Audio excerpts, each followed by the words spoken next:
அடுத்தது பார்ப்போம் சடப்பொருட்களின் கட்டமைப்பழகு. சடப்பொருட்களை அமைக்கும் துணிக்கைகள் எத்தகையவை என சிந்தித்து பார்த்துள்ளீர்களா? இதனை பற்றி அடுத்ததாக பார்ப்போம். சடப்பொருள் ஒன்று அல்லது ஒன்றுக்கும் மேற்பட்ட மூலகங்களால் ஆக்கப்பட்டிருக்கும். சடப்பொருள் என்கிறது ஒன்று அல்லது ஒன்றுக்கும் மேற்பட்ட மூலகங்களால் ஆக்கப்பட்டிருக்குன்னு சொன்னாங்க. மூலகங்கள் அணுக்கள் எனப்படும் மிக சிறிய துணிக்கைகளால் ஆனது. ஸோ அணுக்கள் இந்த மூலகங்கள் என்ன ஒன்று அல்லது ஒன்றுக்கும் மேற்பட்ட மூலகங்கள் சேர்றதால சடப்பொருட்கள் உருவாகுது. அதாவது சடப்பொருட்களை ஆக்கும் துணிக்கைகள் மிக சிறிய அணுக்களாகும். ஸோ இதுல என்ன முடிவு எடுக்கலாம்னு சொன்னா, சடப்பொருட்களை ஆக்குற துணிக்கைகள் மிக சிறிய அணுக்கள் என்று சொல்றாங்க. ஸோ இதுல என்ன அணுக்கள் இருந்து மூலகங்கள் இருந்து சடப்பொருள். ஸோ டிரெக்டா நாங்க சடப்பொருளை உருவாக்குறது அணுக்கள் தானங்கிற முடிவு கொண்டு வரலாம். ரைட். இவற்றை வெற்று கண்களினால் மட்டுமன்றி மேம்பட்ட நுணுக்கு காட்டியினூடாகவும் கூட அவதானித்தல் கடினம். ஸோ இந்த அணுக்கள்ங்கிறது மிக சிறிய அணுக்கள். அந்த துணிக்கைகள் சடப்பொருளாக்குற துணிக்கைகளை நாங்கள் அணுக்கள் என்று சொல்லுவோம். இந்த அணுக்களை நாங்கள் எங்களோட வெற்று கண்ணால் டிரெக்டாக எங்களோட கண்ணால் பார்க்க இயலான்னு சொல்லாங்க. அது மட்டுமில்லை, இந்த உலகத்திலே அதி தொழில்நுட்பம் வாய்ந்த நுணுக்கு காட்டியின் ஊடாக கூட எங்களால் பார்க்க முடியாது என்று சொல்றாங்க. மேலும் பிரிக்க முடியாதது என்னும் கருத்துள்ள ஆட்டோமஸ் என்னும் கிரேக்க சொல்லிலிருந்து அணுவிற்கு உரிய ஆங்கில சொல்லாகிய அட்டம் உருவாகியது. ஸோ அணுவை நாங்கள் என்ன சொல்ல முடிச்சுன்னா இங்கிலீஷில் அட்டம் என்று சொல்லலாம். இந்த அட்டம்ங்கிறதுக்கு எப்படி பேர் வந்துச்சுன்னு சொன்னால், கிரேக்க மொழியில் அதை மேலும் பிரிக்க முடியாத அந்த சொல்லுக்கு அவங்க கொடுக்குற மீனிங் என்னடா, கிரேக்க மொழியில் என்ன சொல்லுவாங்களா, அட்டோமோஸ் என்று சொல்லுவாங்க. ஸோ அதில் இருந்தால் அட்டம்ஸ் என்று சொல்லி அணுக்கள் என்று வரும். அணுக்கள் என்று சொன்னால் மீனிங் என்னதுன்னா மேலும் பிரிக்க முடியாத துணிக்கைகள். ரைட். ஸோ இதை உங்களுக்கு தெரிஞ்சுக்கணும். ஸோ அப்போ இதில் எங்களுக்கு என்ன வருங்கிறது, சடப்பொருளில் கட்டமைப்பு அழகு எது என்று கேட்டால் என்ன, மூலகங்களா அணுக்களா? மூலகங்களாக்குறது அணுக்கள். ஸோ நாங்கள் அதைத்தான் சொல்லணும். ஸோ அணுக்கள் அப்படி சொல்லுவோம். ரைட். ஸோ சடப்பொருட்களை ஆக்க மூலக்கூறு அணுக்கள். அவை மேலும் பிரிக்க முடியாது, வெற்று கண்களால் பார்க்க முடியாத ஒன்று. அடுத்தது அதிகூடிய தொழில்நுட்பம் வாய்ந்த நுணுக்கு காட்டியின் ஊடாகவும் பார்க்க முடியாது. அதனால தான் அது அணுக்கள் என்று சொல்கிறோம். ரைட். அடுத்த அணுக்கள் பற்றிய பரிசோதனை முறை விடயங்களை அடிப்படையாக கொண்டு ஒரு கொள்கையை முதலாக ஜோன் டால்டன் 1766 தொடக்கம் 1844 காலப்பகுதியில் வாழ்ந்த ஜோன் டால்டன் என்பவர் தான் அதில் கொள்கைகள் பற்றி முதலாக சொல்லியிருக்கிறார். ரைட். குறித்த மூலகம் ஒன்றை ஆக்கும் அணுக்கள் ஒத்த கட்டமைப்பை உடையது. ரைட். இப்போ நாங்கள் முதல்ல என்ன பார்த்தோம், அணுக்கள் சேர்ந்து தான் மூலகங்கள் உருவாது. மூலகம் ஒன்று அல்லது பல சேர்ந்து தான் சடப்பொருள் உருவாதுன்னு சொல்லலாம். இப்போ அவங்க என்ன சொன்னாங்கன்னு சொன்னால், ஒரு குறிப்பிட்ட ஒரு மூலகத்தை எடுத்தமாக இருந்தால் அந்த ஒரு குறிப்பிட்ட ஒரு மூலகத்திட ஆக்க அணுக்களை பார்த்து, அதை ஆக்கியிருக்கிற அணுக்களை பார்த்தமாக இருந்தால் அது ஒத்த கட்டமைப்பை காணப்படும். அது ஒரே மாதிரியா இருக்கும் என்று சொல்றாங்க. சரியா? இப்போ ஒரு மூலகத்தை இப்போ 2 வித்தியாசமான மூலகங்களை எடுத்தமாக இருந்தால் 2 வேறு கட்டமைப்பும் வித்தியாசமாக இருக்கும் என்று சொல்லலாம். ரைட். எனினும் வேறுபட்ட மூலகங்களின் அணுக்களின் கட்டமைப்பு வேறுபட்டிருக்கும் என்று சொல்லலாம். ரைட். இப்போ ஒரே மூலகத்தை எடுத்தோம்டா அதில் கட்டமைப்பு அணுக்கள் கட்டமைப்பு ஒன்றா தான் நிற்கும்.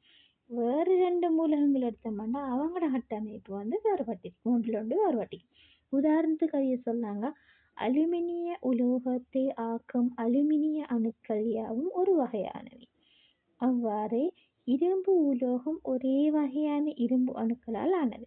இப்போ அலுமினியம் 2 எடுத்தீங்கன்னு சொன்னால் அந்த அலுமினியம் 2ஐயும் பார்த்தீங்கன்னா அந்த உலோகத்தில் அலுமினிய உலோகத்தில் காணப்படுற அலுமினிய அணுக்கள் ஒன்றாக தான் நிற்கும்.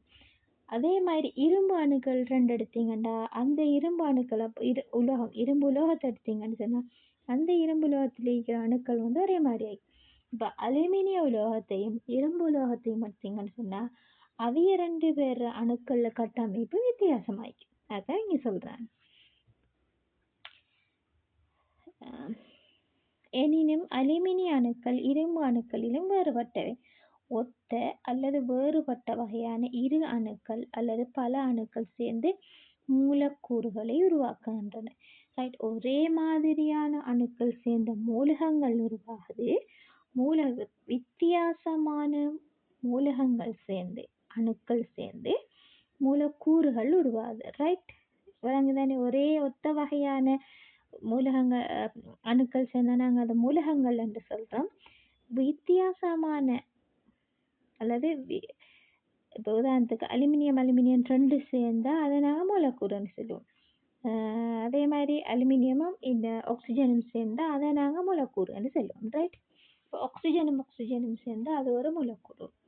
ரைட், ஆனால் தனி ஆக்சிஜன் மட்டும் இருக்குமாக இருந்தால் அது வந்து மூலகம் என்று சொல்லுவோம். ரைட், அதை நீங்கள் வழங்கி கொண்டால் சரி. அது மிக அடிப்படையான ஒரு விஷயம். இது தெரிஞ்சால் தான் உங்களுக்கு இதுக்கு போகிற விஷயங்கள் அணுக்கள் கட்டமைப்பு, இப்போ ஆக்சிஜன் எடுத்தோம், அந்த ஆக்சிஜன் அணு அல்லது ஆக்சிஜன் O2 என்ற வடிவில், O3 என்ற வடிவில் இருக்குதுன்னு சொன்னால் அங்கே என்ன மாற்றங்கள் வருதுங்கிறதெல்லாம் தெரியணுமாக இருந்தால் உங்களுக்கு இந்த மூலகம், மூலக்கூறு, அணு, மூலகம், மூலக்கூறுன்றதுல டிஃப்ரெண்ட் தெரிஞ்சால் மட்டும்தான் உங்களுக்கு இப்போ உதாரணம் ஆக்சிஜன் மூலக்கூறுன்னா அங்கே கட்டாயம் 2 ஒரே மாதிரியான ஆக்சிஜன் மூலக்கூறு வந்துச்சுன்னா இன்றைக்கி வழங்கணும் ஒரே மாதிரியான ஒன்றுக்கு மேற்பட்ட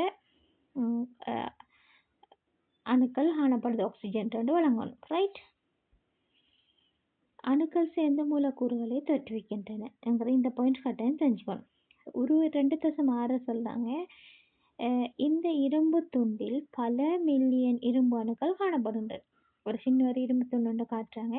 இந்த சின்ன துண்டு இரும்புல பல மில்லியன் கணக்கான இரும்பு அணுக்கள் காணப்படுது. பல மில்லியன் கணக்கான இரும்பு அணுகள் சேர்ந்துதான் இந்த இரும்பு துண்டை உருவாக்கிக்கு.